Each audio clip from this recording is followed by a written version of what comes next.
to welcome you to Montezuma Castle National Monument. Even though your stay with us may be brief, we hope it's both enjoyable and informative. And before I get any more into the program, I'm going to say one word that I'm hoping is going to answer the unasked questions that you all have: ladders. Montezuma Castle National Monument was established in 1906. It was one of the first areas set aside under a brand new law called the Antiquities Act. And that allowed the president, by signing into existence, protecting certain areas as national monuments. Prior to that, it was perfectly legal for anybody to come, dig anywhere on federal land, and make off with whatever they found. And unfortunately, that was the story at Montezuma Castle. Prior to its being designated, it was virtually the playground of the troops and the settlers in the Verde Valley. They used to come here for picnics. We have photos. We know that they made several entries. Don't know what all they made off with. We do know that there was one individual who dynamited an interior wall just to see what was behind the wall. Another wall. No pot of gold. So in 1906, President Theodore Roosevelt signed into law the Antiquities Act, use of it by establishing some of these areas as national monuments. Where did these people come from? How did they make a living? And more importantly, and I've heard this before this morning, is where did they go? So we're going to get into that.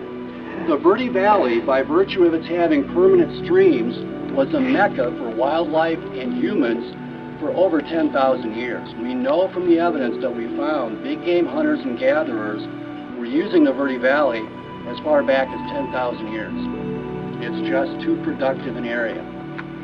The climate was such that a lot of vegetation was able to grow here that you don't find today. The first records we have from the Spanish when they came through in the 1580s paint this area as a virtual Garden of Eden.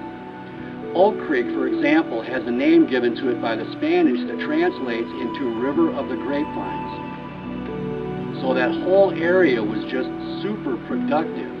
When the first Anglos came into the Verde Valley, they found grass that was belly high to a horse. The Verde River, if some of you came from the south, you crossed the Verde River where it's channeled into an area that's about this wide. On a good day, I can jump across the Verde River.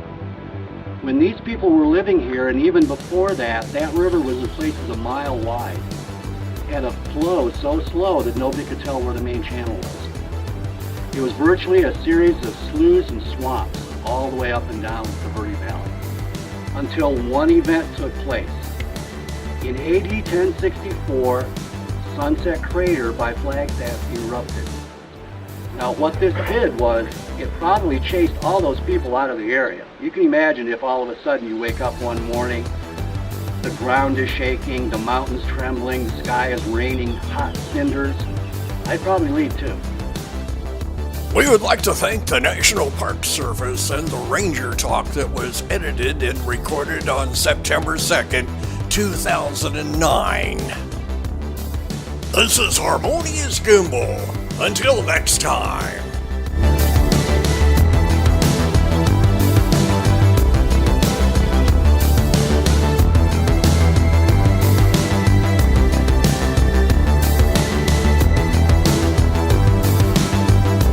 Imagine yourself visiting here over 7 centuries ago and receiving an invitation into this cliff-dwelling home.